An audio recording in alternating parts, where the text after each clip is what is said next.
Good morning, everyone. Welcome to our case deep dive. We are excited to have you here and especially excited to have my very dear friend, Liz Scott. Liz and I go way, way, way back, and she's been a trusted colleague in the OD space. She has a firm called Brighter Strategies. She is a PhD in organizational consultant and just a treasure trove of information around the OD world. And we are so excited to have her here. And we'll look forward to her presentation on the power of social networking. And she's got a book that she's writing, and I'm sure she'll share about that and how you guys can participate in it. So, Liz, floor is yours. All right, thank you so much. I am thrilled to be here with you all this morning. I'm going to share my screen here and hopefully can everyone see the slides? Mm-hmm. Excellent, perfect. Okay. So thank you, Shara, for that wonderful introduction. I won't say a lot about myself since Shara has already shared some information. I will say that our practice Brighter Strategies work specifically with impact-driven organizations. And so over my course of the last 20-ish years in this work, I've probably worked with probably over 600 or 700 nonprofits and associations, and then our firm has touched even more. So a lot of what you're about to see today is really focused on our relationships with clients and having conversations with them about, how does work really happen and how do things get done? And then with COVID and things being remote, there's just so many more issues that people are dealing with. So you'll note on the top right-hand corner, there's a QR code. I'm going to show it at the end as well. But if you're interested in scanning that QR code, that will take you to a landing page that will give you a little bit more information about how to connect with Brighter Strategies. And specifically, as I mentioned, or as Shira mentioned, I am working on a book and looking for people who might be interested in doing a complementary study with their own organization. So if you want to click on that, it'll give you a little bit more information, or if you want to share it with a friend, you're able to do that as well. I also have some really interesting case study work around some race equity work that I didn't put in this presentation, but if that's something that interests you or your organization is going through a DEI journey, would love to have that conversation with you as well. Just a little bit about Brighter Strategies. As I mentioned, our focus is working with impact-driven organizations. So again, mostly associations and nonprofits. You can see some of the logos of some of the groups that we've worked with.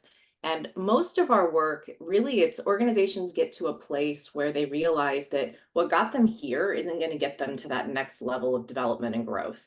And so helping them think about how do we traverse change? How do we think about new strategies? How do we interact with our environment as it's changed? And you'll see some examples as we go through today's conversation around how we've been able to help these organizations use social network mapping as a part of those conversations. So I know we've got about an hour and a half for today. We're a small group, which is awesome. So you can unmute, you can ask questions, we can kind of go through this. A little bit of a roadmap for what I was hoping to cover. Social mapping is not a term that most people have heard of. So I thought maybe I would start there with a little bit of an explanation around what that is. And then we're going to talk a little bit about the importance of social capital. And I'm going to give you some examples about how we can visualize really complex relationships within organizations. And we're in particular going to use a case study around a association that did some social network mapping and some leadership development work. So I'm going to show you some examples of what that looks like. And hopefully we'll walk away with some learning. And the learning that I'm really trying to impart is that relationships are key to a healthy culture.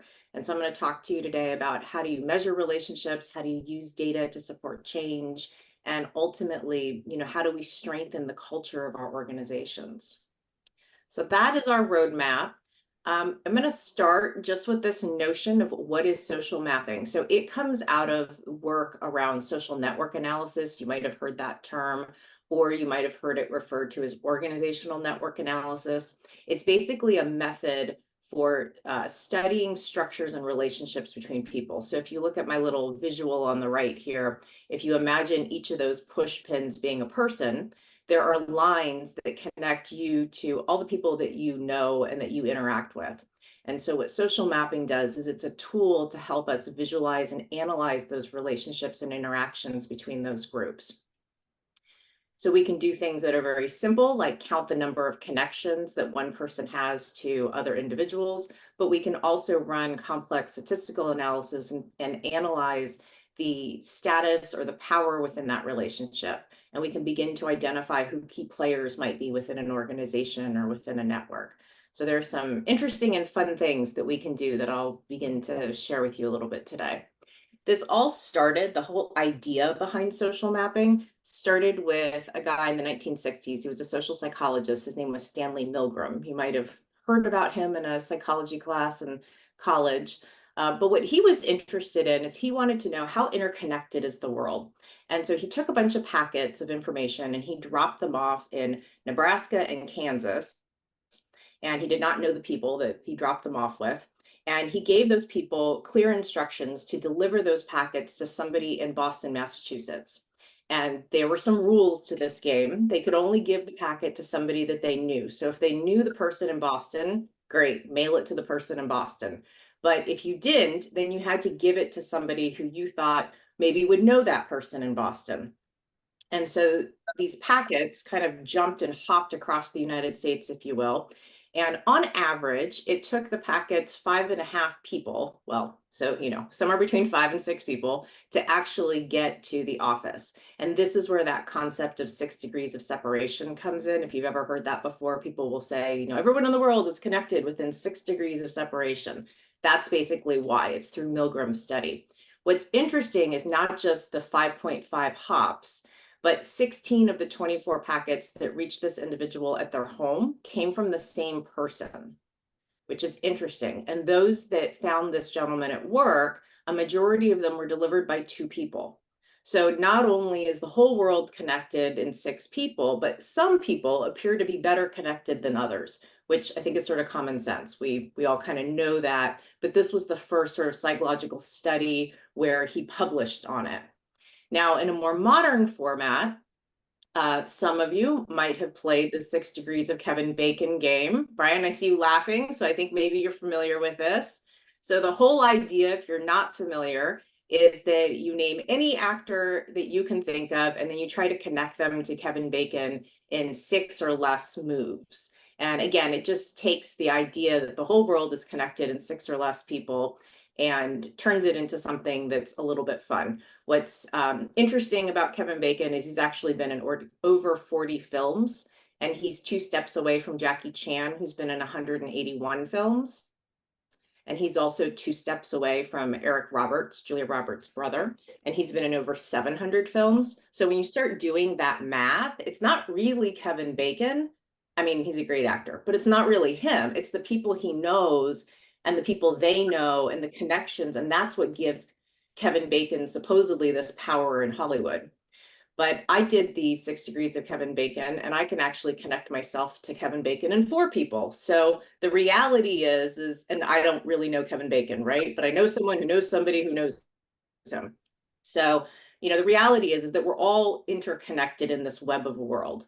And you might wonder, who cares about Kevin Bacon or who's connected to whom? And I get that, but it all boils down to something called social capital. So the more connections you have, the more access to resources you have, the more benefits you have, the more advantages that you have. And you can levy those relationships and those advantages to enhance your social network. And so in the field of social network analysis, we can actually track how much social capital somebody has and then how they wield or use that capital to assist them or to guide them through an organization. Think about trying to build a mentoring program, for example, right? How do I take young talent and partner them with somebody who's more seasoned? Well, you want the seasoned person to be somebody who has a fair amount of social capital, who can bring this other individual under their wing and help support them through the organization. The mentoring program doesn't work if you pick somebody as a mentor who's completely disconnected and doesn't have a lot of social capital. So when we think about social capital from a scientific perspective, we're looking for a couple different things. We're looking for trust, reciprocity, information, and support. And those things are what they sound like. So trust is how much credibility or confidence you have with somebody who's in your network.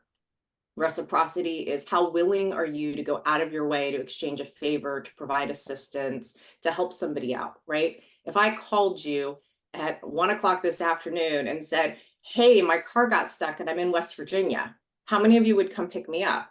Probably very, oh, thank you, Brian. I appreciate that. But probably very few because we don't have, oh, Eliyahu, love it. Thank you. Shira, you didn't raise your hand. No. But that's what reciprocity is, right? Like, you don't know me. If I called you and asked for a really inconvenient favor, you're probably not going to do it. But if you know me, or you feel like there's a potential for a relationship there, you are going to go out of your way to do something. And that's what reciprocity is all about.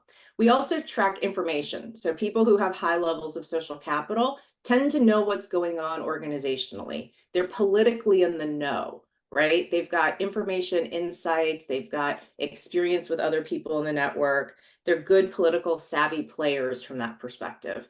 And they also offer support to the network. So we can track how much support people have, both emotional, informational support, instrumental support. If anyone has ever read Stephen Covey, well, his son's book around Speed of Trust, he has this notion in there where he talks about that trust is like an emotional bank account, and you have to put money into the bank account for people to trust you. And it's really easy to take withdrawals from the account, but it's really hard to put money back into the account, right? This is sort of the same idea. So social capital is something that takes a long time to build. By building relationships, by building trust, by creating reciprocity in our relationships, by sharing information and supporting others, we essentially inflate or grow our bank accounts. And as we engage with people, sometimes we diminish those bank accounts, and it goes back and forth. So let me give you an example, because this is all really high level thinking and theoretical. So this is a small business that is owned by a husband and wife, and they are depicted in red. So you got Stephen and Karaya, and they are husband and wife. And the other dots that you see here, the other 5 blue dots, these are their employees. This is a real company. And one of the questions that we ask this company is, when you're at work and you've got a real sticky situation, who do you go to? Who's your go-to, like, hey, I have this thing that I really want to talk to somebody about. Who's that person for you? And so you can see the dots, you can see all the different lines. Couple things that you might note here is that in this particular organization, the men tend to talk to each other. There's a lot of lines between the male names.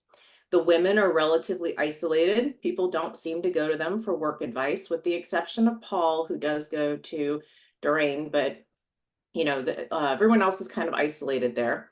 The wife, interestingly, even though she's a co-owner in this business, the wife is really isolated. So the wife would go to her husband, or she would go to Ryan, but nobody would go to her. You might be able to see there's slight directional arrows on each of those lines, kind of tiny. So if you see here with Paul, for example, I'm moving my cursor here, you can see those little arrows that are pointing to him. So it shows the directional nature of the relationship. So Karaya up here would go to Ryan, and she'd go to her husband, Stephen, but no one's going to her for advice, which is interesting. So if we take this, and this is just a very simple map, but we run some statistics on it. This is a statistic called betweenness centrality. There's no Quizlater. You don't have to remember that name. But basically what that does is it's a measure of social capital. So we ran an assessment of social capital, and the size of the squares got bigger or smaller depending on their betweenness centrality. So technically speaking, betweenness centrality is a measure that looks at the extent at which 2 individuals are connected and what is the shortest path between them. So Paul is the shortest path between other employees. People go through Paul essentially to get information. So in other words, really, this is quantifying the amount of influence or control that somebody has on the flow of information, resources, interactions, things of that sort. So Paul here has got really high betweenness centrality, which means he's centrally positioned in the network. He serves as a key intermediary or a bridge. He's connecting different parts of the network. Paul is also our biggest point of possible single failure, because everything is going through Paul. Paul's really important, but Paul also, if Paul decides that he's having a bad week and he becomes an information hoarder, or he doesn't want to be a team player, or he's giving misinformation, that's going to ripple through this company, particularly because they're a really small company too, right? And he's very central. Especially if Paul leaves the company. That's a whole other. Exactly. Yeah. Absolutely. So if Paul leaves, that you have even a bigger issue there. So Paul is playing this critical role. He's facilitating communication, he's coordinating, he's making sure the flow of information happens. He is a central control point, and he's impacting the dynamics of the other actors. Doreen actually has pretty high betweenness centrality, but for different reasons than Paul. Anyone want to take a guess as to why? So Doreen's box is a little bigger there too. Any guesses as to why hers might be a little larger than, say, Ryan, who appears to be more connected, more lines are going to him? Because Paul goes to Doreen. Yeah, and because Doreen is the only link to Linda. Yeah. So if Doreen goes away, Linda's got nobody. So that actually makes Doreen pretty important in the network because she is the only connection. She's a bridge. She's the only connection to Linda. And so, you know, that creates a little bit of an interesting dynamic within this organization. So same company, same group of people, we ask them a different question. Who do you go to for personal advice? If you have a personal question and you want to unpack something, who would you go to that you trust their advice and their connection? Who do you think has real concern for you? Anyone want to take a guess, or anything strike you about this map that looks different from the previous map that I showed? People go to Linda for personal advice, Yeah, not professional. they do. Yeah, there are no lines to Linda before, but there's a bunch of lines to her now. Anything else jump out at anyone? Yeah, Carrera and Steven are much bigger players in the personal realm. They are. Yeah. So a couple other things to guess to both of those comments, a couple other things. One, it's interesting, Ryan would go to Carrera for business advice, but he would not go to her for personal advice. And if you spent time dissecting the arrows, you will actually find that in this case, the men truly only talk to the men. Men tend to not go to women for personal advice in this company. They tend to talk to each other. The women tend to talk more to the women, and they're much more connected. What's also interesting is that Steven now only has one arrow leaving him, and it's to his wife. So for a personal situation, he's only going to talk to his wife, whereas in a work situation, he had arrows going to plenty of other employees. So the direction of the relationships has changed. So Steven now would only talk to his wife for personal issues. Interestingly, his wife has one arrow leaving her, and it's not to her husband, it's actually to Doreen. So she would go to another woman to get that advice before sort of mulling it over. So what we see here is that the women appear to be more connected as friends as opposed to in a work network. And if we run relationship statistics here and we look at betweenness centrality, Steven is actually the more important player in the organization. So Steven is the one that most people, as CEO, they trust him and they would go to him for personal things, but they wouldn't go to him for work things. They go to Paul for work things. And so it just creates some interesting dynamics to be thinking about, you know, how we sit hierarchically. One would think with Steven being the CEO that all roads would lead towards him, but they don't. So as we think about these different maps, we can get way more complicated, and we can start looking at things like their terms called bonding, bridging, linking, holes, things of that sort. So if you think about bonding in a social network, that tends to be connections that you have with people that you're really comfortable with. So my family, for example, I'm bonded with my family, and we use that term in everyday language, right? The sense of having a bond or a connection to somebody. If I'm bonded to my family, and my husband, before we were married, he was bonded to his family, and we didn't know each other, then we are two separate networks. Once my husband and I started to date, a bridge formed between our networks. And suddenly my mother knew his mother. My father knew his father. There were new relationships that were being formed, right? So what happens in social networks is you have bonds that happen first. That's when we connect to people we like or people we're comfortable with. And then bridges form, and bridges connect otherwise disconnected parts of the network. So if my husband and I hadn't started dating, our families probably wouldn't have met. There probably would not have been a bridge between those families. Now we've been together 20 some odd years. So at this point, It's not as if my husband or I are a bridge, because our families are pretty well intertwined. So I would say we're probably all one big bonded network. So networks also change over time. And then there's another idea called linking. So sometimes you're in a network and you don't have the resources you need, but you also don't have a bridge. So you have to link to another network where you're trying to get access to power or resources or something that you don't have. So think about if you're cold calling or you're reaching out on LinkedIn to somebody you don't know because you're trying to make a connection, you're trying to link with that person, but you don't really have a bridge with them. It's not really a solid relationship yet. So linking happens. And then the other thing that happens is sometimes there are holes in networks where people become disconnected or isolated because they're not connected in a way that necessarily makes them feel whole. So I'm going to show you another example and we'll debrief it a little bit. This is way messier. So lots of dots, lots of lines, right? Way more complicated than the first example I showed you. So this is a company that's headquartered in a major metropolitan city, and it's got 14 satellite offices. So the colors here represent different offices that people work in. Is there anything that jumps out at you? Feel free to unmute yourself, but anything that jumps out at you about this particular map that seems interesting?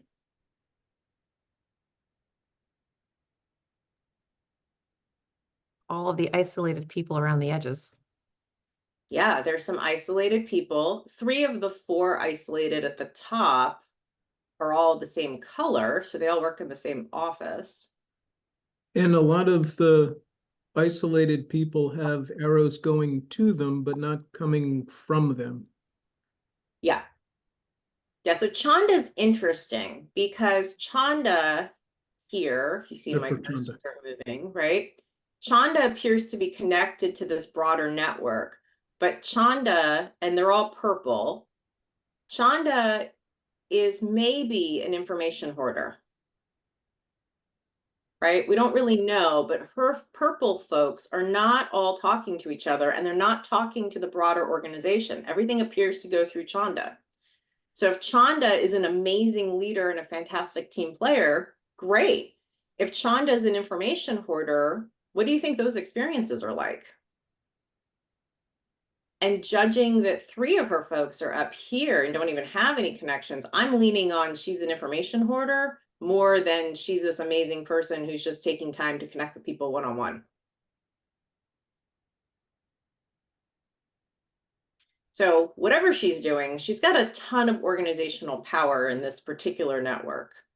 Everyone else kind of looks like a big hairball, very technical term, or, bowl of spaghetti, however you want to call it. But they're all kind of connected. They mostly are talking to people. If I had to guess, dead center of this circle is probably Brenda or Gwen. It's probably somewhere here. If you see my cursor moving, that's kind of the dead center. Whatever is green does seem to be more dark green here, does seem to be more centralized, although, you have some green down here too, but just kind of interesting.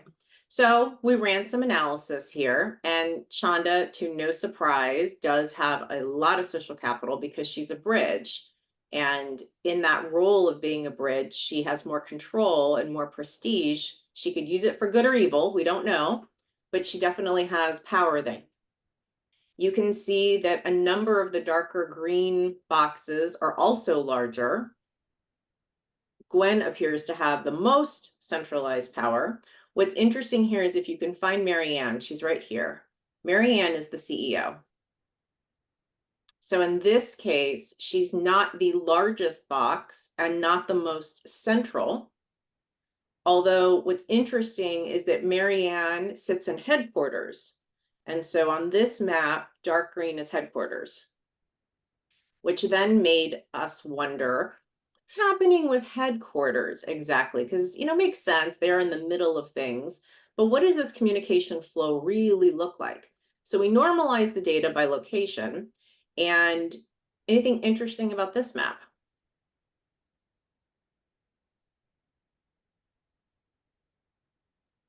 Yeah, Brian, you just did it with your hands, right? Like everything goes this way. It's all vertical. There's very little horizontal communication. So this company came to us because they said that, like every company, they had some communication problems.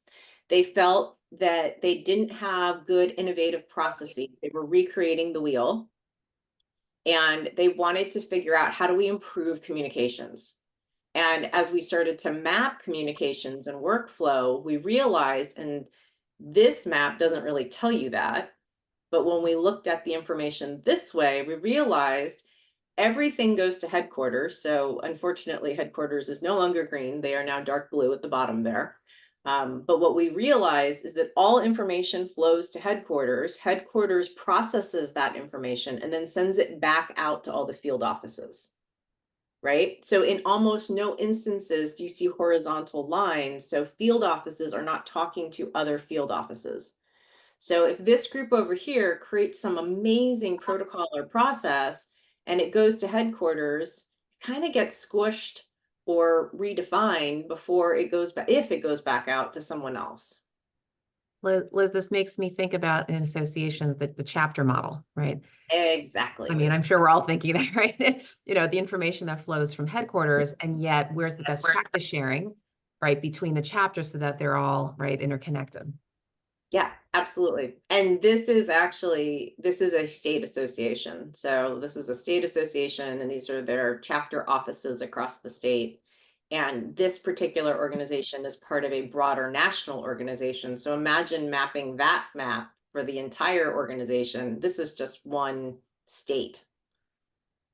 But yeah, absolutely. So things are coming down from the national level to headquarters. Headquarters is disseminating it out to the state offices, and there's just not a lot of cross collaboration. So this organization is dying when it comes to innovation or collaboration or communicating best practices. There's very little cross pollination of ideas happening here, and a lot of recreating the wheel, which is what this organization learned.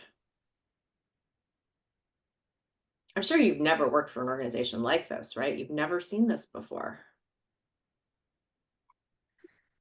So in this space, there's many different things we can do with these maps, right? So I've showed you a couple different examples, but some of the others that I've seen are things like identifying up and coming leaders. So thinking about within your organization, highlighting individuals that are both central to the network and also well connected so that you can set up peer mentoring programs, for example. Social network maps can also inform the design of those programs. So if you're trying to match mentors and mentees based on connectedness or influence or different skill sets. We've also used this a lot to support organizational change management projects. So just like we saw with Stephen, even though he's the CEO, he's not necessarily the most sought after individual within the organization. These sorts of maps can help us target key influencers or key opinion leaders who can then help take information and spread it across existing communication channels. So if you have a change management initiative that you're trying to promote, and you're thinking about, well, who are the team of people? Who are the change agents that need to come together to make sure that we're talking about this initiative and getting buy-in? Often organizations make the mistake of picking leaders or department heads. And if you do a social network map, you might find that there are actually other people in the organization that really need to be involved. So, going back to this example, if I'm putting together a team and I want to make sure that information is being shared, Chanda and Gwen here and Tammy, they probably need to be on my implementation team. They are the largest boxes here that represent how information, they talk to the most people across the association. And they may not be the C-suite. They might be people at, differing levels of the organization, but they have more power because they're more connected. They're talking to people and sharing their perspectives on a more regular basis, if you will. So some of the other things, we're working with an organization right now that's thinking about restructuring. And so we're using social network mapping to help identify, how do departments interact with each other? And what we're finding is that as we map workflows, we're finding that some groups naturally connect and work together frequently, whereas other groups are really disassociated and almost have no connection, although they report to the same person. And so really thinking about, how does work flow? how do we streamline processes? And it just gives you a way to sort of visualize and then analyze workflow patterns so that you can identify bottlenecks or communication gaps, or just in general, find opportunities for streamlining. So it, fosters collaboration. You can look at how people share information, lots of interesting things like that. So I thought we could spend the bulk of our time here talking about, we recently did it was a local association here in the DC area. So we started with a 360 assessment on each member of their executive leadership team. And this particular assessment's interesting because it looked at the type of culture that each leader creates versus the type of culture they aspire to create. So that it asked each leader to identify, what do you want? What type of culture do you want to create around you?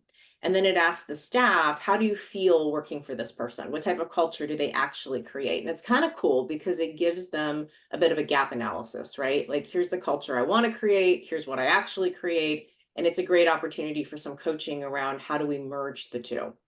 So following that Leadership 360 assessment, the association then engaged all their staff in a social mapping survey aimed at identifying which leaders staff members trusted most within the organization.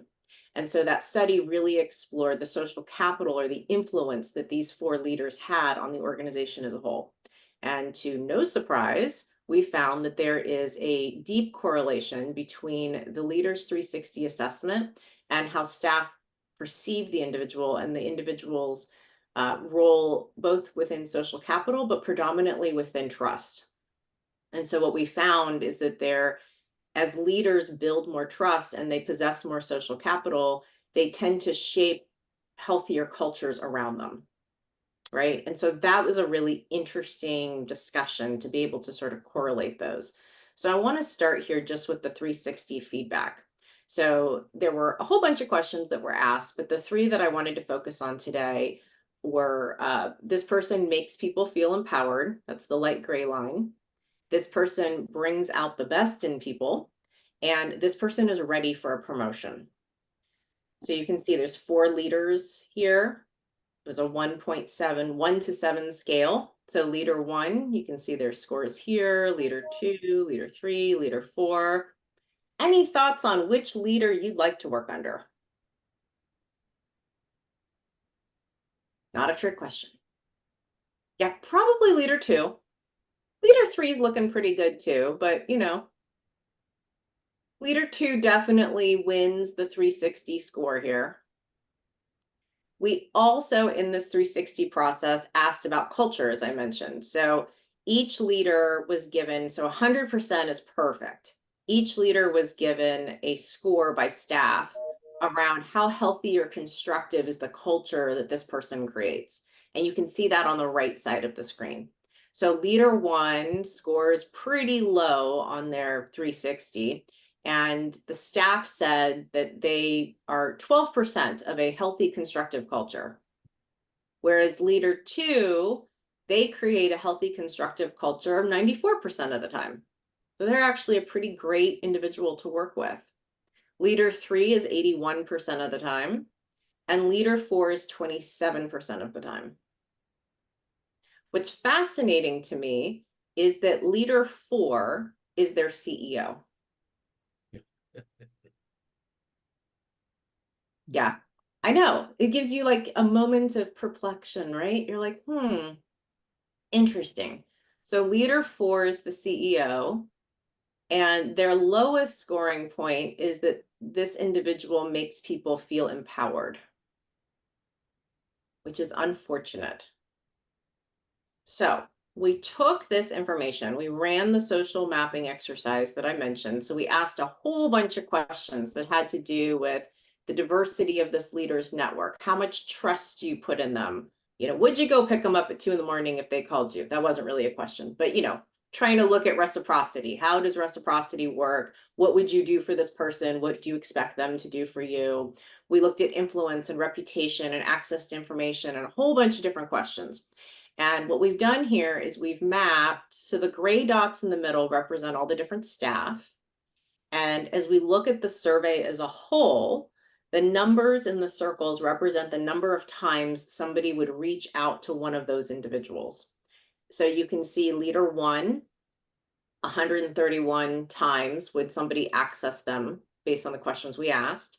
Leader 2 had 195 times, leader 3, 178, and leader 4, who's the CEO, had 95.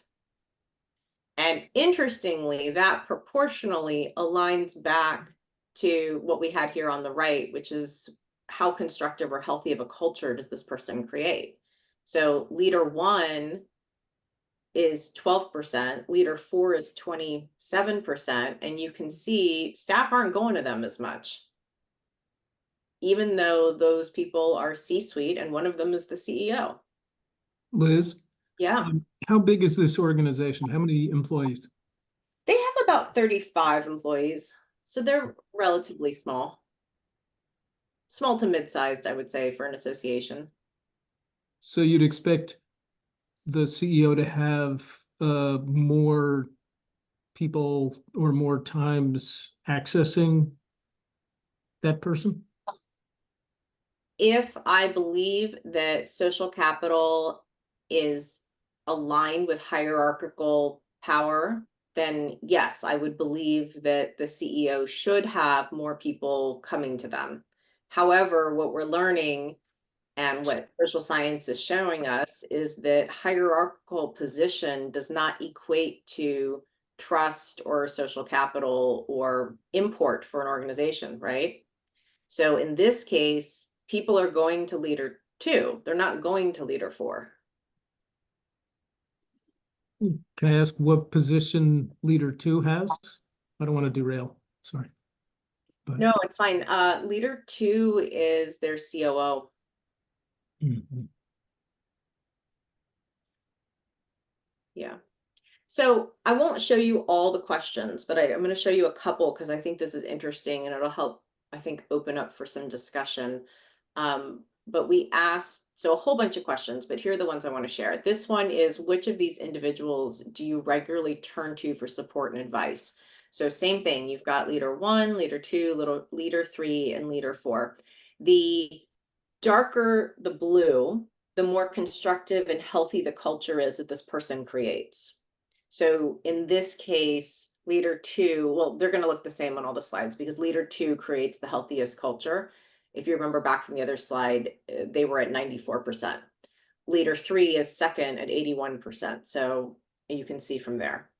The size of the circle is going to change though. That has to do with the amount of connections the person has based on this particular question. So which of these individuals would you regularly turn to for support or advice within the organization? Circle 2 is actually larger than circle 3. So most people would go to circle 2. Some people, the other second highest is people would go to leader number 3, and both of them create relatively very high levels of constructive, positive culture across the organization. Does that make sense? Because I'm going to show you a couple more of these slides. So I want to make sure the circles and the connections make sense. Okay, I'm seeing some nods. So here's a second one. Who connects you with others in the organization when you need assistance outside your immediate network? So if I have to talk to someone who I don't necessarily work with, or they're not in my sphere of influence, who would I go to broker that relationship for me? Look how tiny my CEO circle just got. One would assume that as CEO, that they have the most number of connections with networks. One would assume that they are visible, that they are out in the community, that they are networking, that they are working with members. But in this case, they are very small. Very few people would go to the CEO because I think it boils down to trust, which is what we'll see in a couple of the other slides here. But leader 2, leader 3, still very high. Who do you trust to go above and beyond for the team's success? Interestingly, leader 1 and 4 are seen as being individual players. They're sort of out for themselves, whereas the other 2 are seen as being more collaborative, more geared towards the company as a whole. When you need critical information or resources for a project, whom do you approach? So this one was interesting. I'll tell you what I think is interesting. Anyone else want to, anything jump out at you about what's interesting here? Leader 3 is interesting to me. Leader 3 has this whole group of people that would only go to leader 3. And I think that's interesting. And I don't know necessarily why. It could be that they're more technically competent. It could be that they've created an in-group and an out-group.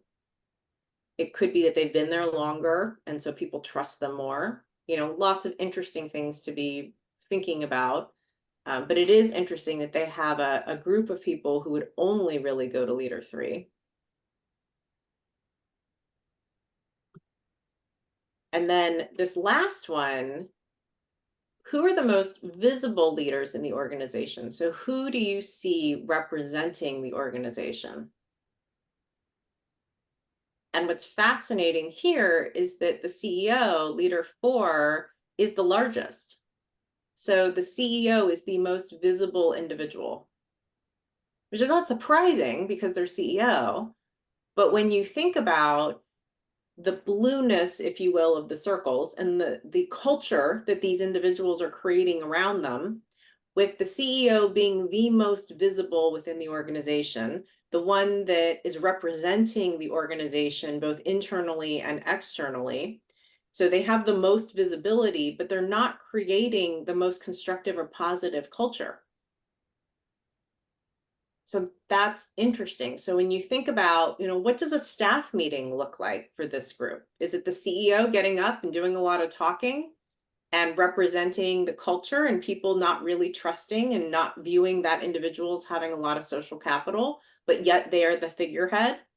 And then you have these other leaders, and leader 2 in particular, to me, is fascinating here because leader 2, who has the most social capital, they're creating the most constructive environment.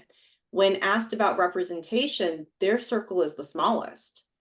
They're not in front of staff. They're not leading staff. They're not engaging with staff. They're not at the staff meeting talking about initiatives. They're, as COO, they're sitting in the back.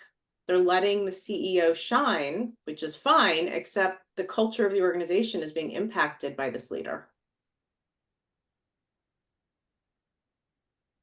Any thoughts on this? I think it's interesting that I'm not surprised because I think in a COO really in my experience is the person that's helping to keep things moving and people getting what they need to make projects happen. And your CEO is really tends to be focused more externally or strategically or board related or whatever. What I think is fascinating, I'm in an environment where I am both. I am the CEO and the COO. And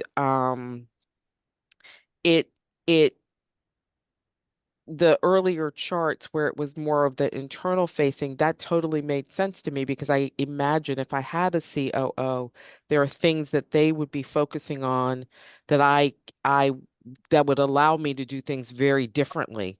But because I am in both roles, I have to keep in mind the internal culture and structure and function as well as the external things that are needed to keep the organization moving forward. But I'm was totally not surprised by this chart because this would be where I think the CEO really needs to stand out and to really be seen as the leader. And I had a board member was I think they were trying to encourage me to attend an international meeting, and I pushed back because I said it's a very expensive trip for what would, in essence, be about a 45-minute meeting with the leadership of that organization. And um, he said, "But you're the brand ambassador for the organization," and it's like I get that. But my other hat is saying I'd rather have a staff person than spend $6,000 for me to go around the world for what in essence is a very limited period of time, because I'm not a member of the community, so I'm not going to understand the sessions that are happening around this meeting.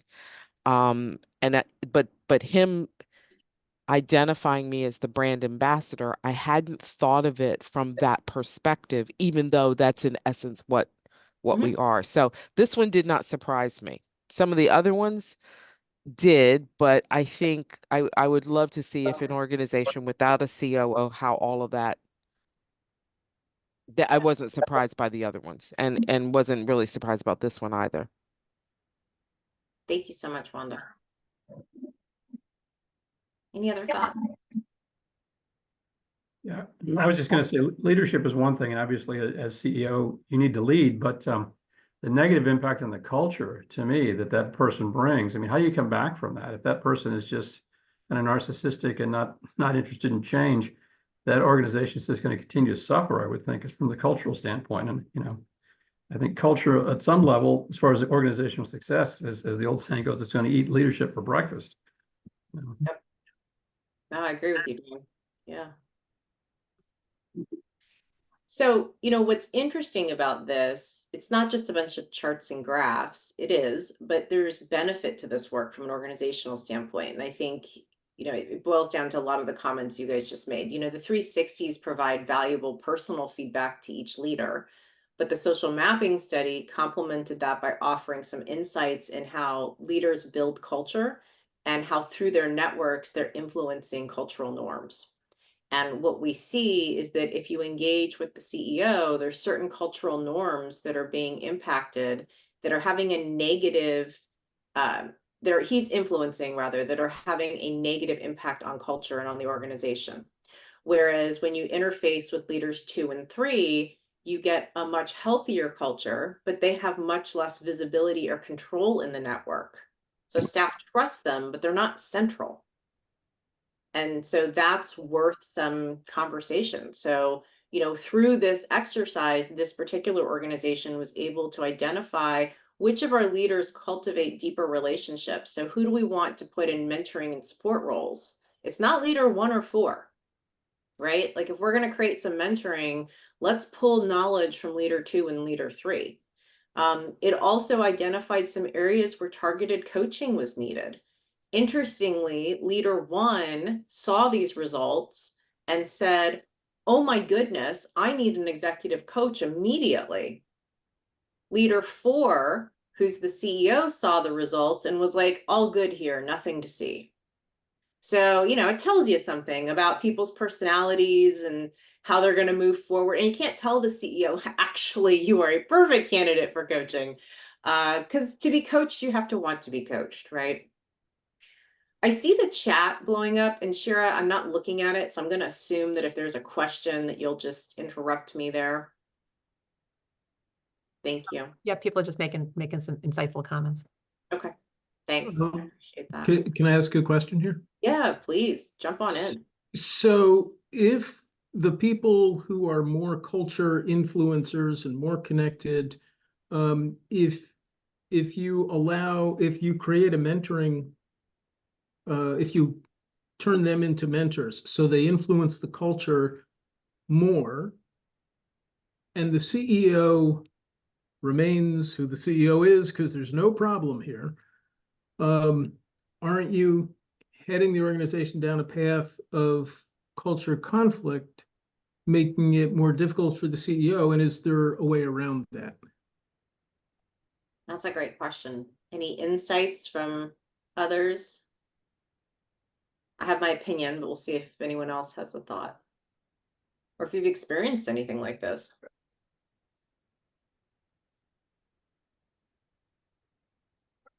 Well, I certainly don't have your range of knowledge and experience, Liz, but in my experience, people like that CEO are very, very difficult to change, and the organization just suffers, and that's just kind of what happens. But Unfortunately, Dan, I think you're correct, right? So I think that this organization, as long as this leader is at the helm, this leader has looked into a mirror and has decided, I look great. And no one is going to tell this leader otherwise. And so as long as they are leading, the organization is going to continue with that person's leadership style, right? However, they have some people on the team who are really impacting and who are creating healthier culture and whose staff tend to naturally gravitate towards anyway. So I think what's going to happen here is that the organization is going to encourage this leader to be, as Wanda said, more of an outward facing ambassador. And they're going to focus on trying to ensure care and feeding of staff happen kind of behind the scenes. And that's probably the best they can do until this leader either decides that they do want to invest in some personal development, or the impact is poor enough that the board steps in. Because there is other research out there that shows that culture, and Dan said this earlier, but culture eats strategy for breakfast, famous quote, right? And so culture is directly tied to organizational performance and productivity. And there's a whole bunch of studies that show that. So over time, if the organization's culture continues to decline, eventually they're going to see negative impacts. They're going to see higher levels of turnover. They're going to see production issues. They're going to see member dissatisfaction and engagement. And all of that, eventually the board might take notice and then decide that perhaps the leader is not the best leader in this particular situation. But that's a long game, right? That's not something that I or anybody else could necessarily land on this organization and have them be like, oh, you're right, we're going to turn everything around Monday morning. I was late coming in, so I may have missed this. Who asked for the study to be done? The organization is a client of ours, and so they asked for the 360 part, and then we went back and said, we think if you did some social mapping, there'd be some benefit and it would give you some additional information, and they agreed. So the CEO agreed to doing the mapping. Okay. So it was sort of a mutual project, if you will.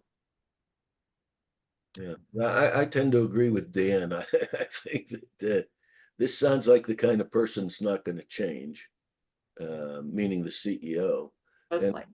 And I'm not so certain that there isn't a long-term conflict building that just, it's kind of under the surface at the moment. Yeah. Were others given the same information? Do these four leaders, have these four leaders all seen this material? The leaders have seen it. I don't believe they have shared it with anyone else organizationally, which of course doesn't surprise me given how they landed, right? Even if you don't know who leader 1, 2, 3, and 4 is as a staff person, I bet you can figure it out. You're the one who answered the survey, right? So, all right, so I'm going to shift gears here a little bit because there's two things that I really want you to walk away from this conversation. And the first lesson that I want to impart here is that relationships truly matter. And I hope that you've seen that through some of the examples that I've given you. What we have found in our work, both as coaches and as executive leaders working with our clients, is that how much trust and reciprocity a person builds within their network really influences their success. And that's huge. And it also influences your ability, your reputation, and how you're able to influence and guide other people. So as a leader, each of us, as we build our trust and our reciprocity, it builds our overall reputation, both within and outside of our organization, and it gives us greater social capital. Through building relationships, we also have more access to information and resources that we can readily use to support ourselves. And all of this is why soft skill training as leaders is so important. So building skills like empathy and active listening and conflict resolution are core to how we engage with others. So relationships at the end of the day are really important. So thinking about, as independent leaders and leaders of an organization, you know, what type of mentoring are you doing? What type of professional development are you doing? Are you working with an executive coach? What are you doing for your team members? How are you building these skill sets? Because the reality is not everyone is born with high levels of emotional intelligence and magically has all of these skills. Often people are promoted not for their relationship skills, but for their technical expertise. People are promoted because they're subject matter experts. You're a great coder, you're a great engineer, you're a wonderful whatever, fill in the blank. And we don't spend a lot of time building relationship skills on our teams. And so what we have found through our research is that relationships really matter. And it all goes back to Maya Angelou. She's got this famous quote that says, people will forget what you said, people will forget what you did, but people will never forget how you made them feel. And I think that's true. When you think back on your relationships, you may not remember exactly what your mother or your father or your best friend or your husband said to you, but you remember the feeling that you had about that person. And it sounds, you know, woo-woo or wishy-washy, but it's not. That's how we connect as humans. We are relational by nature. And if I say a name and you have a negative reaction to that name, that's relational, right? But if I say a name and you have a positive reaction to that name, it's because you remember the feelings that that individual brings forward for you. So relationships matter because they shape how we interact with people, how we collaborate, and ultimately as a leader, they lead to success or failure. So relationships take work. And what I'm always talking to leaders about is you've got to invest, grow, and engage in your network. So there's a really interesting study that was done by McKinsey recently, and this is post-COVID. And what they found is that men and senior leaders are more likely to report actively investing in building their network, which is interesting. They also found that when it came to growing your network, only 11% of women said that since COVID, they have consciously grown their network, which is compared to 17% of men. And in engaging your network, only 12% of women reported having more contact with their network post-pandemic, as compared to 24% of men. So if you are a woman on this call, I would encourage you to think about, you know, how are you actively shaping and growing your network? Because apparently we're not doing it as well as our male colleagues. And for the male colleagues on this call, keep doing what you're doing, but it takes work. We have to actively engage. And in being in such a virtual world, it's hard to forge those relationships with people. So, you know, building a network, building relationships takes a lot of work, but here's lesson 2, relationships shape culture. And so by building these relationships, you're creating a happier, healthier environment for your staff.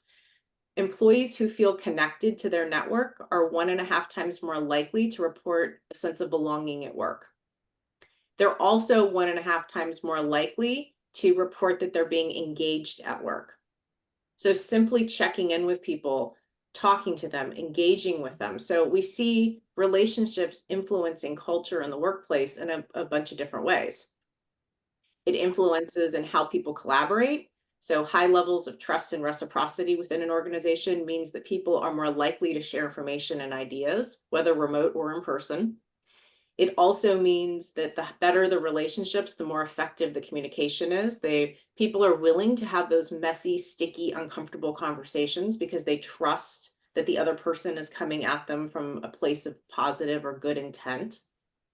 It also, as I mentioned, there's a ton of research out there that shows that it enhances employee engagement and retention. So when people feel connected and supported, guess what? They're less likely to leave your organization. So your organization is going to have lower levels of turnover, higher levels of employee satisfaction. That impacts dollars. That impacts your bottom line. It is so expensive to have to go out and replace somebody because they weren't a good culture fit. It also, from an organizational perspective, it enhances resilience. The higher social capital you have, the more resilient you are, which means people can traverse changes.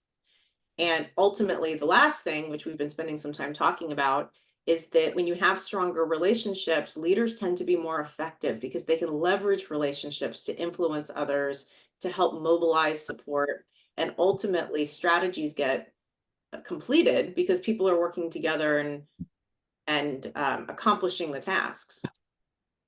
So in all this, I think our reality has changed though. Our world is so much more complicated now.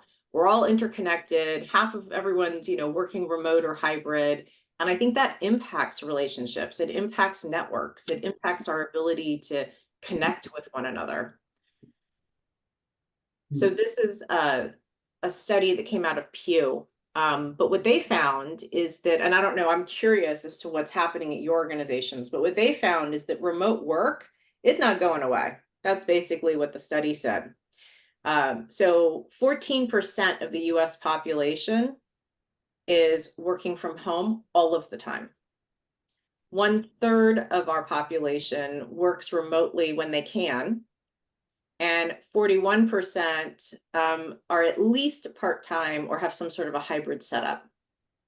And what they found is that more than 1 in 5 Americans are going to work remotely by 2025. So this isn't going away. And I'm curious, I don't know if your offices are all remote or if you're hybrid.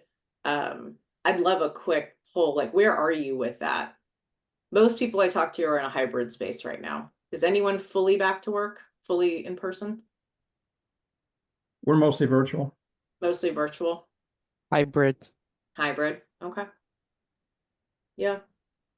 So same study here. No, I'm sorry, different study. This came out of USA Today. So they asked folks, what are the benefits of working remotely? And I'm sure none of us will disagree with any of these. I agree with them. Number 1, better work-life balance. Number 2, I spend less time and money on commuting. Absolutely. Number 3, I'm more comfortable in my workspace. I could be wearing pajama pants right now. Nobody knows, right? I got flip-flops on. Number 4, I'm not spending time and money traveling and eating out. I'm eating at home. So all of these things, there's a lot of benefit to it. And what's fascinating is that the Owl Labs did this state of hybrid work study in 2023. And they found that 26% of full-time workers changed jobs in 2023. But if you're hybrid, it was only 17%. So people in a hybrid job are less likely to quit, essentially. They like being hybrid because there are tons of benefits. What was fascinating to me about this USA Today study is they then said, well, what are the challenges of working remotely? And if you read the things across the bottom, it's feeling isolated from your team at work, fewer opportunities to learn from others at work, difficulty unplugging from work when working from home, less access to resources, decreased collaboration, and feeling less connected to the organization's culture. Of those 6 things, 5 of them have to do with your network. 5 of them are relational. The only one that's not is difficulty unplugging from home, right? All the others. So we love the idea of working remotely, and we understand that we have to be connected, and we know that relationships matter and relationships drive culture. But how do we do this in a remote world?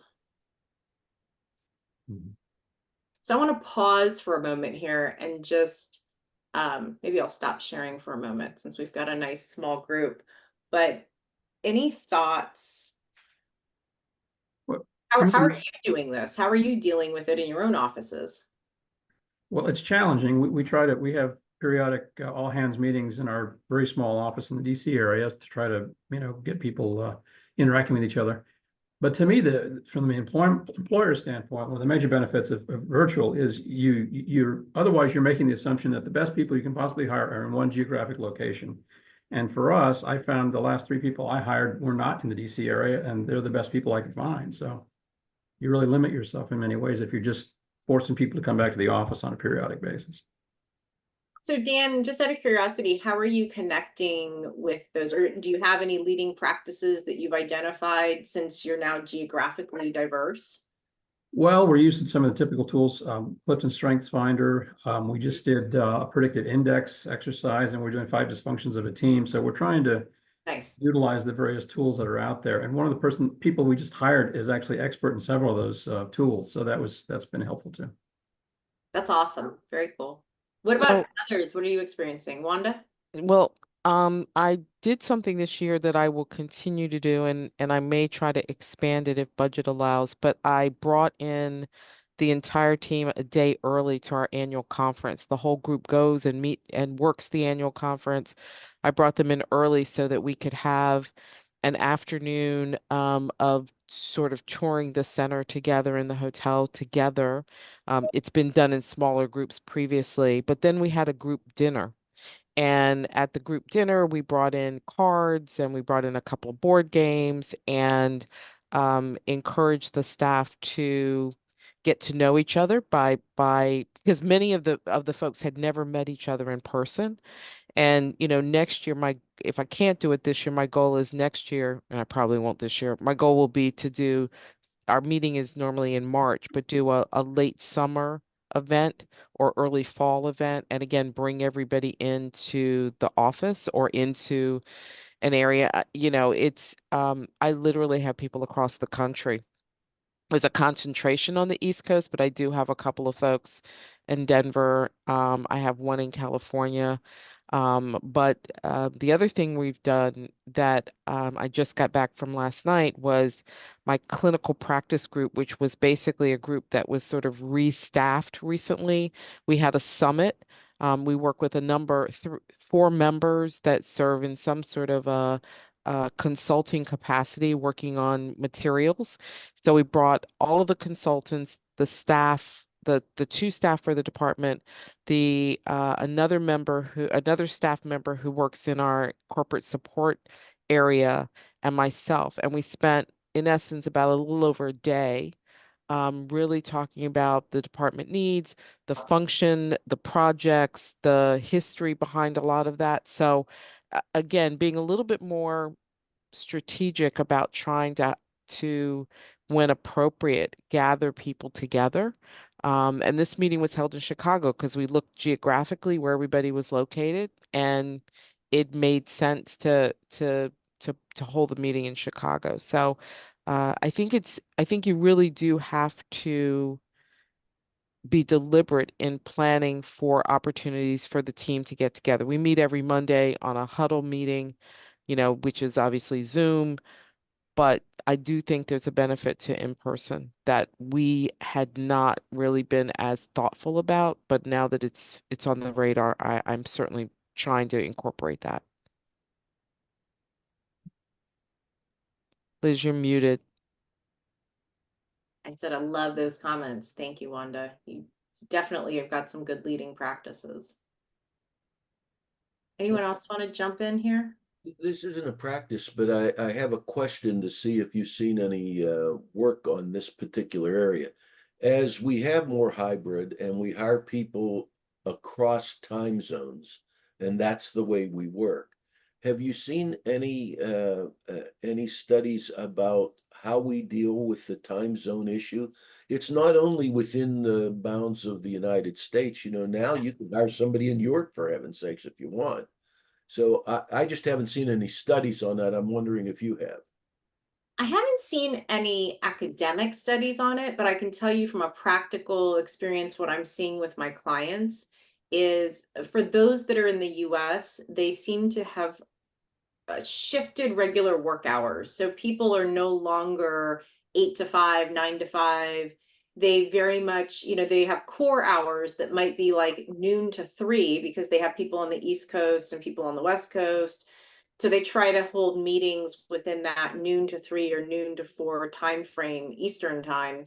But they allow people to sort of flex. And I'm seeing a lot of organizational policies that basically say, just because I'm emailing you at 9 o'clock at night doesn't mean that I'm expecting you to respond at 9 o'clock at night. It's because we have a flexible work schedule, and this is when I choose to work and when it works best for me. So I'm seeing things like that on the bottom of emails, and I'm seeing HR policies to that extent. And people are understanding that. I have one client, for example, that they have people in Brussels and they've got people in China and Japan. And so they're on completely different time zones. There's practically no time you could meet with all of them at the same time and not be asking somebody to cut into their personal time. So that particular organization We're doing a leadership cohort training program for them, and we're doing multiple cohorts in multiple time zones. So our trainers might be up at 8 or 9 o'clock at night, but we're trying to accommodate the different schedules that people have. So what I'm seeing, Michael, is just a lot of flexibility, and I'm seeing a lot less deference to structure the way it's always been. There's much more of an attitude of like, let's do what works for us, and then just let people know what we're doing. Put it on your email, you know, create a company policy, that sort of thing. If I can just throw in one other quick thing that I had to embrace and really lead by example, and that's any email that I send after 6 o'clock p.m., I delay delivery it automatically. And I because I do work odd hours, and when I get on a roll, I might be working into the evening. I realized initially when I got here that people felt they needed to respond. And, they would respond at 9:30 at night. And I'm like, no, no, no, I don't want you to do that. And I realized I had to change the behavior. And now I'm encouraging people to do more of that, to delay delivery, send it during business hours. And um, it- we haven't mandated it, of course, because that gets really restrictive and I don't like that. But I think that the staff appreciate it. Now, they did finally tell me, my assistant finally said to me, could you spread some of that out?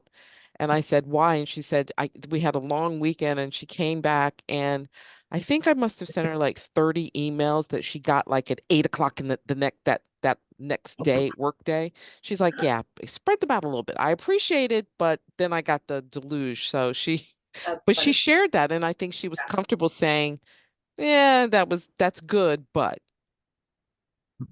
That's good feedback too. Yeah, thank you. All right, so we have been touching on some of these things already. I just wanted to offer some final food for thought here, some practical strategies, which you all are already engaging in for sure. But what we have found talking with our clients is that if you really want to leverage relationships, you have to spend intentional time trying to build them. And these are things that you all just already talked about. But to foster a culture of trust and collaboration, it means you got to hang out with people. And it can't just be work meetings, it also has to be social. And the feedback that I will give you is social should happen during the 9 to 5 paid workday. Nobody wants to go to an after hours happy hour. Nobody wants to go to a basketball or baseball game on a Saturday with you. They want to be with their families and be living their private lives. And so the idea of, yes, we have more flexibility in our time, and yes, people are moving and, working in different ways, but we want to keep these of social events, which are so important within the workday. And we want a variety of different events. And I'm usually asked, should I make them mandatory? No, please don't make them mandatory. That's not how you build trust and collaboration. You make them optional, and you let people show up to the ones that speak to them. So I have seen, everything from, yes, happy hours are still a thing, but I've seen lunches, I've seen book clubs where people can read a book and then show up on Zoom to discuss the book. I've seen, I have a client that does a movie night. So everyone watches the movie on their own, and then they show up and talk about the movie. So it's just a, different way. They watch documentaries that have to do with their industry and space. So, they do that. I have seen groups do escape rooms that are in person. I've seen them do virtual escape rooms. I've seen people do DISC or strength deployment inventory or strength finders, or any of those sorts of assessments are all great ways of connecting as well.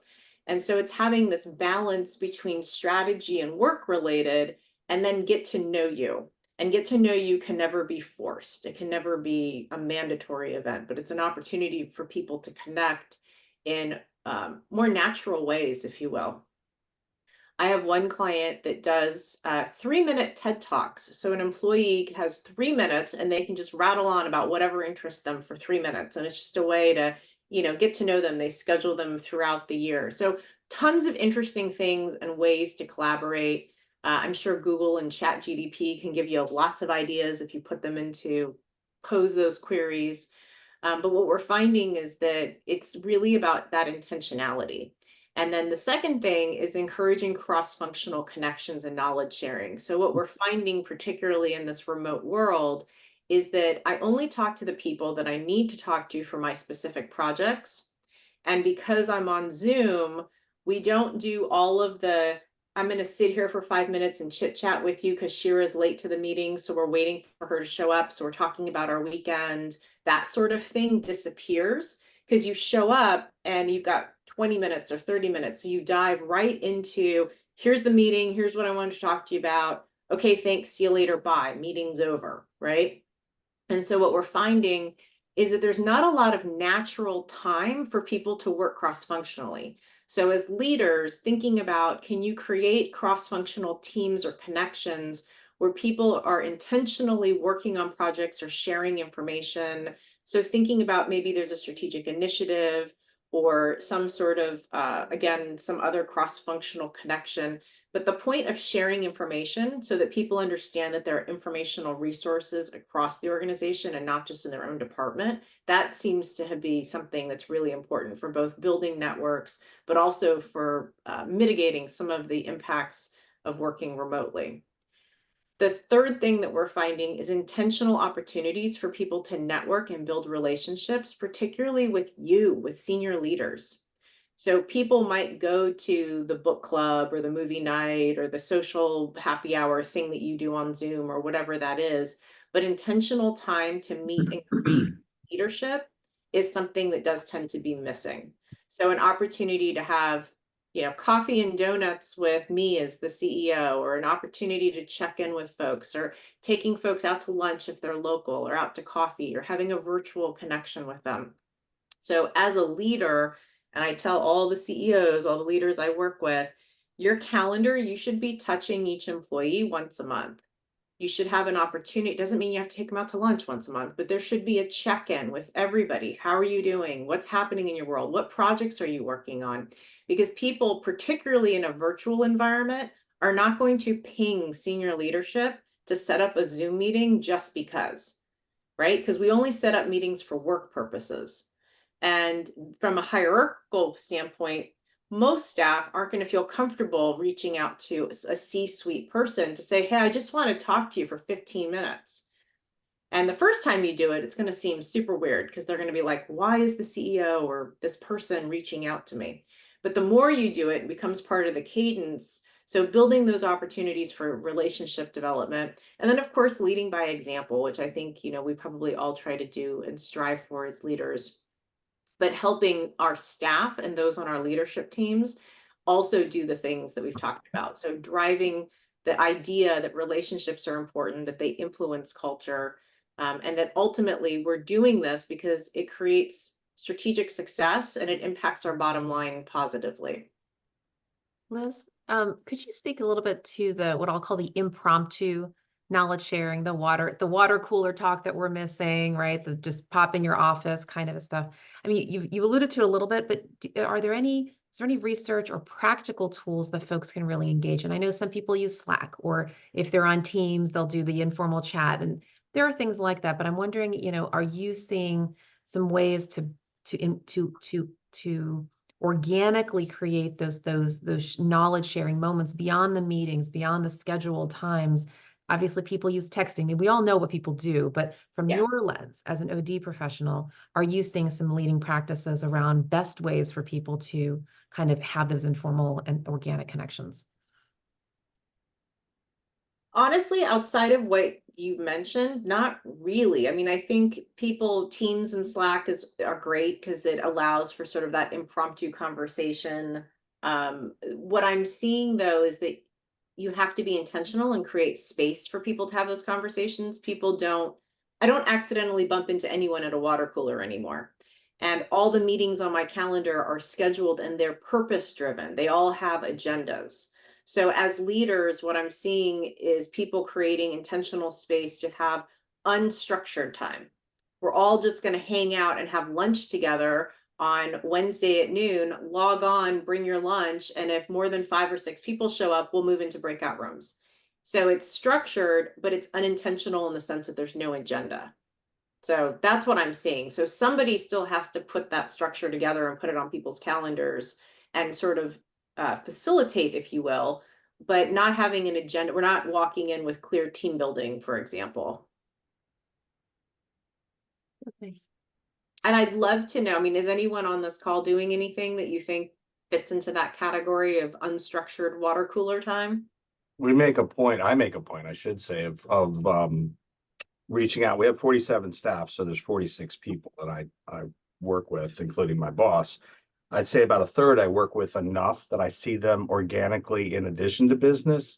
But Mhm. 2/3 I could go months without talking to in the current paradigm. So I make a point of reaching out to everyone in that group at least once, a month. And Right. it's intentional in the sense that it's not structured. It's just, hey, how you doing? We learn about each other and building that bridge. And it does matter because if something goes wrong and I need to provide some criticism to them, which is not that often, but when I do, having that base of knowing each other makes it a lot less uncomfortable. Yeah. Honestly, at my level, I don't rarely get involved in, because usually it's their direct manager and I'm coaching their direct manager if I feel the manager doesn't know what they're doing. Over time, they all learn. I'm, of course, training for them. But long story short, I do make an intentional effort to get to connect with all the staff. And there are some that, they're what I would call extreme introverts, and yet they still welcome the opportunity on that one-on-one. Particularly the introverts much prefer a one-on-one rather than coming into a lunch and they're going to sit with their usual group and be very quiet. And yet you'll find that once they open up, it's a lot and it's good.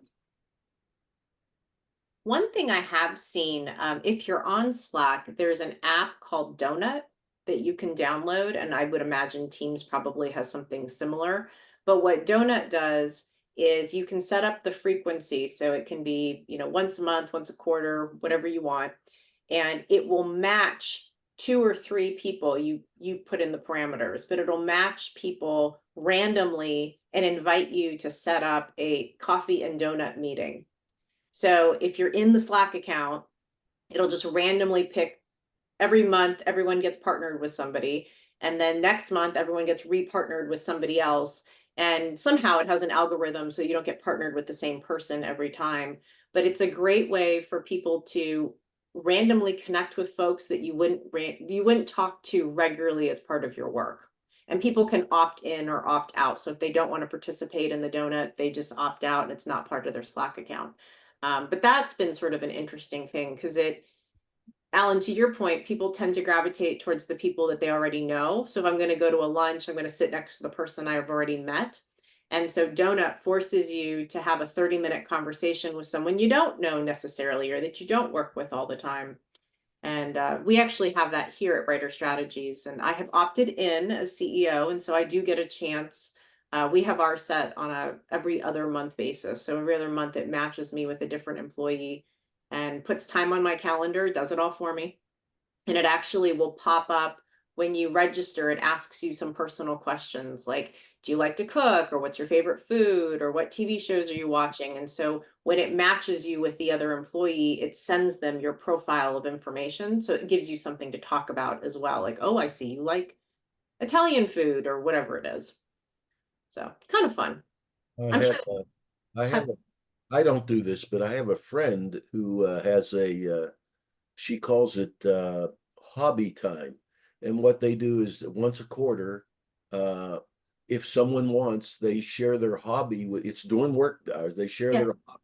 And somehow or another, she's found out if their coffee, tea, whatever they drink, and she mails to them, either a coffee or a tea. You get the idea behind. I don't know all the details behind it, but they love it, and that has apparently produced a lot of new understanding of each other that they otherwise wouldn't have. It has nothing really to do about work. It's just what's their hobby. It's that social connection. Relationships matter. All right. Well, I know we are coming to an end of our time together. I've got a QR code here on the screen. If you would be interested in having your organization participate in a complimentary social network map exercise, we are looking for some folks who might be interested in that. I will tell you that if you do, everything will be confidential, but it will be used in my upcoming book because I'm looking for case studies. So if you're interested in learning more about our firm or you want to participate, you can scan the QR code and that will take you to a SurveyMonkey where you can put your information in. And of course, you can always just reach out if you have thoughts or questions or things afterwards. So thank you so much, Shira, for the invitation and to be here with you all today. Thank you, Liz. I have Fantastic. contact information if anyone wants to reach out. Yeah, this is Thank great. you. Thank This you. was Thank you, wonderful. Liz. Thanks everyone for joining us. And, you know, we have actually a full schedule of deep dives all the way through the end of the year. But if you do have more colleagues, speakers, yourself, you know, that you'd like to offer as a deep diver for next year, we are all ears. And thank you, Liz, again for this incredible time. We appreciate your rich insights and all your academic knowledge, sharing it with in a very practical way. So with that, wish everybody a blessed day, and I will send the recording pretty soon. All right. Thanks. Thank you. Thank you. Bye. Bye-bye.